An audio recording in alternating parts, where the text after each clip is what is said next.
சரி, எடப்பாடி பழனிசாமி அதிமுக பொதுச் செயலாளர் இபிஎஸ்க்கு எதிரான திமுக எம்பி தயாநிதி மாறன் தொடர்ந்த அவதூறு வழக்கு விசாரணைக்கு இடைக்கால தடை வந்திருக்கிறது. இது பற்றிய மேலும் விவரங்களோடு செய்தியாளர் சுரேஷ். Over to you.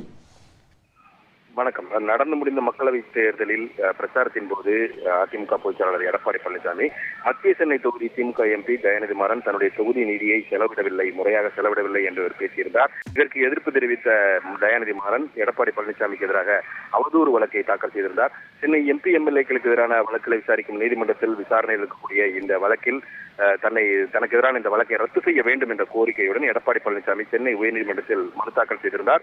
இந்த மனு நீதிபதி இளந்திரையன் முன்பு இன்றைக்கு விசாரணைக்கு வந்தபோது நாளிதழ்களில் வந்த செய்தியின் அடிப்படையிலும் அரசு இணையதளத்தில் உள்ள தரவுகளின் அடிப்படையிலும் தான் என்று பேசியதாகவும் எந்த அவதூறு கருத்தும் தெரிவிக்கவில்லை என்றும் எடப்பாடி பழனிசாமி தரப்பில் வாதம் முன்வைக்கப்பட்டது.